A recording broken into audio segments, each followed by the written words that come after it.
Assalamualaikum warahmatullahi wabarakatuh. Alhamdulillah, salatu wassalamu ala rasulillah wa ala alihi wa ashabihi wa man tabi'ahum bi ihsanin ila yaumiddin wa ba'd. Qala Allah Ta'ala fi kitabihil karim, a'udzu billahi minasyaitonir rajim. Bismillahirrahmanirrahim. Fa idza qutiyatis salatu fantashiru fil ard wabtaghu min fadlillahi wadhkurullaha katsiran la'allakum tuflihun. Wa qala Allahu azza wa jalla aidan laisa 'alaikum junahun an tabtaghu fadlan min rabbikum fa idza afattum min arafatin fadhkurullaha 'indal mas'aril haram wadhkuruhu kama hadakum wa in kuntum min qablihi laminad dhallin. Wa qala Rasulullah sallallahu alaihi wasallam fi riwayatin la'ana Rasulullah sallallahu alaihi wasallam akila riba wa mukilahu wa katibahu wa syahidaihi wa qala hum sawa. Wa qala aidan yakni rawahu Ibnu Majah an Suhaib anna Nabiyya sallallahu alaihi wasallam qala salasun fihi nal barakah al bai'u ila ajal wal muqarada wa khaltul burri bisyairi lil bait la lil ba'i'. Amma ba'd fa inna asdaqal hadits kitabullah wa khairal huda huda nabiyyu sallallahu alaihi wasallam. Alhamdulillah, syukur kepada Allah Subhanahu wa taala yang telah memberikan kepada kita kenikmatan iman, Islam dan juga ihsan. Kemudian salawat dan salam sama-sama kita panjatkan kepada junjungan alam habibana wa nabiyana Muhammadin sallallahu alaihi wasallam, kepada seluruh ahlul baitnya, para sahabatnya serta orang-orang yang senantiasa mengikuti jejak sunnahnya hingga akhir zaman. Pemirsa sekalian, masih di seri ekonomi dan bisnis syariah, ya, meraih keberkahan di bulan berkah dengan ekonomi syariah. Saat ini kita sudah berada di pembahasan terkait dengan akad-akad di dalam Islam, dan yang akan kita bahas pada kesempatan kali ini adalah terkait dengan topik mudharabah.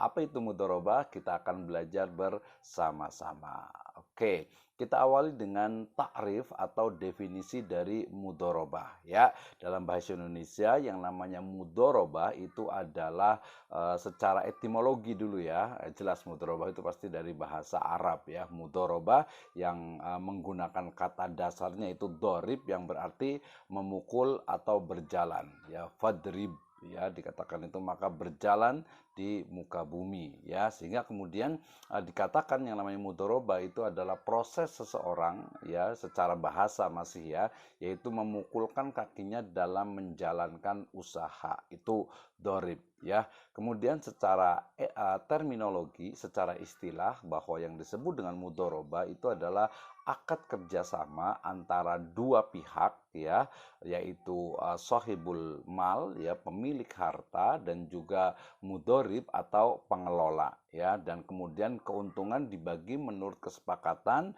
dan kerugian ditanggung oleh pemodal selama kerugian itu bukan akibat dari kelalaian mudharib atau pengelola. Nah, dari sini kita ketahui bahwa mudharabah itu adalah akad kerjasama antara seseorang atau satu pihak yang memiliki modal, memiliki uang, ya, kemudian dengan pengelola yang dia memiliki skill atau memiliki kemampuan untuk berbisnis dan berwirausaha, ya, itu adalah mudharabah. Nah, dasar hukum dari mudharabah pertama adalah dalam surat Al-Jumu'ah ayat ke-10. Ini sudah sering sekali kita dengar, yaitu firman Allah Subhanahu wa taala, a'udzubillahi minasyaitonirrajim.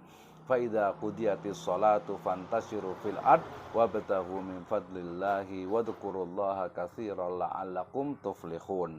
Apabila sudah ditunaikan salat, maka fantashiru fil ard, maka bertebaranlah di muka bumi, wabtaghu min fadlillah, dan carilah karunia Allah Subhanahu wa taala, wadhkurullaha katsiran la'allakum tuflihun, dan ingatlah Allah Subhanahu wa taala sebanyak-banyaknya agar kita termasuk orang-orang yang bertakwa. Demikian juga dalam surat Al-Baqarah ayat 198, ya, di mana Allah Subhanahu wa taala berfirman, a'udzubillahi minasyaitonirrajim, laisa 'alaikum junahun an tabtaghu fadlan min rabbikum. Ya, tidak ada dosa bagimu untuk mencari karunia, yaitu rizki dalam bentuk perniagaan penjagaan dari robmu. Ya, ini kisah tentang bagaimana ketika dalam perjalanan haji, ya, dalam melakukan haji itu ketika sudah selesai maka diperbolehkan kita untuk ya berdagang. Nah, kemudian juga dasar hukum berikutnya atau dalil berikutnya adalah firman ataupun sabda dari Nabi SAW. Ya, ini diriwayatkan oleh Ibnu Majah di mana Rasul SAW pernah bersabda, salasun fihinal barokah. Jadi ada 3 hal yang itu di dalamnya ada unsur keberkahan. Yang pertama adalah al-bai'u ila ajal, yaitu jual beli ya dengan cara tangguh. Ya, artinya ini dari perspektif penjual ya, untuk apa? Untuk memudahkan bagi para pembeli yang mungkin uangnya itu kurang padahal memerlukan barang ataupun jasa, sehingga al-bai' ila ajal di sana ada unsur keberkahan. Kemudian juga al-muqaradah ya. Muqaradah di sini maknanya adalah mudharabah, yaitu sama antara kerjasama antara dua pihak, pemilik modal sohibul mal dengan mudharib atau dengan pengelola. Kemudian juga ada juga dikatakan khaltul burri bisyairi lil bai' la lil ba'id ya. Lalil baik ya, jadi dikatakan salah satu keberkahan juga itu adalah ketika mencampur tepung dengan gandum untuk keperluan rumah, bukan untuk dijual. Jadi di situ ada unsur kesederhanaan di mana antara gandum ya kemudian juga dengan tepung itu artinya bisa jadi dua kualitas yang berbeda, yang bagus dengan yang kurang bagus, kemudian dicampurkan untuk ya penghematan, untuk agar lebih sederhana dalam menu dan lain sebagainya ya. Ini diriwayatkan oleh Ibnu Majah. Nah, sehingga mudharabah sebagai sebuah kerjasama itu ada nasnya, ada dasar hukumnya. Kemudian berikutnya bahwa setiap akad sebagaimana kita sudah bahas sebelumnya dalam terkait dengan akad gitu ya, maka ada arkan, ada rukun dalam mudharabah. Yang pertama adalah tadi sohibul mal atau pemilik modal, dan yang kedua adalah mudharib atau pengelola usaha. Nah, ini biasanya nanti disebut dengan akidan atau akidain ya. Jadi dua pihak yang melakukan kerjasama ya,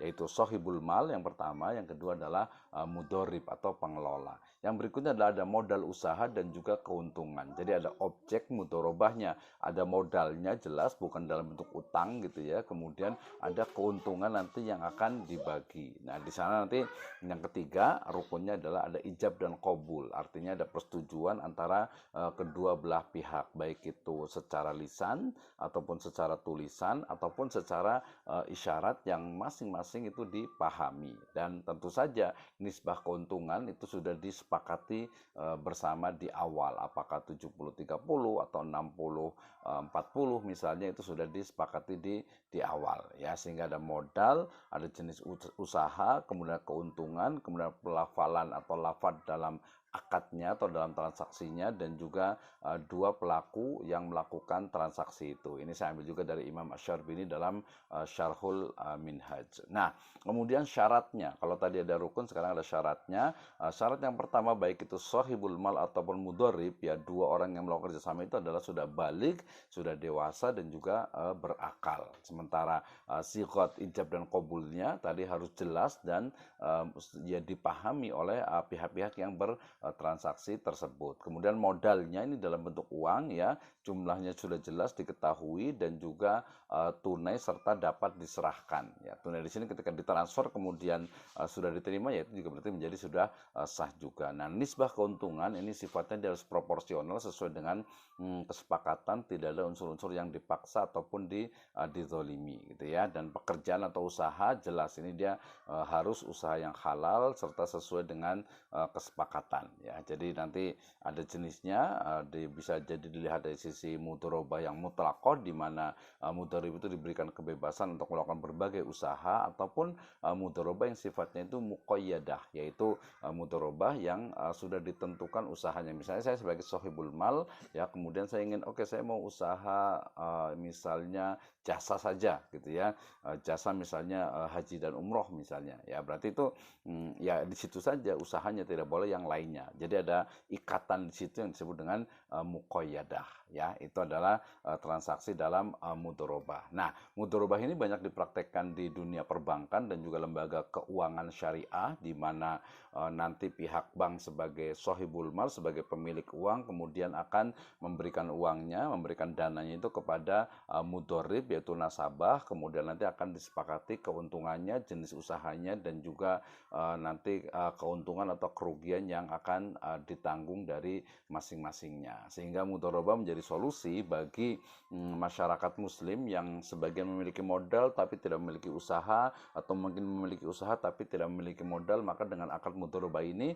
insya Allah kama qala Rasulullah SAW, sebagaimana sabda dari Nabi SAW, bahwa dalam mudharabah itu ada unsur keberkahan, karena orang yang memiliki modal akan bisa berusaha, orang yang tidak memiliki modal tapi punya usaha, punya skill, kemampuan, juga bisa melaksanakan usaha atau bisnisnya. Demikian, wallahu a'lam bishawab. Assalamualaikum warahmatullahi wabarakatuh.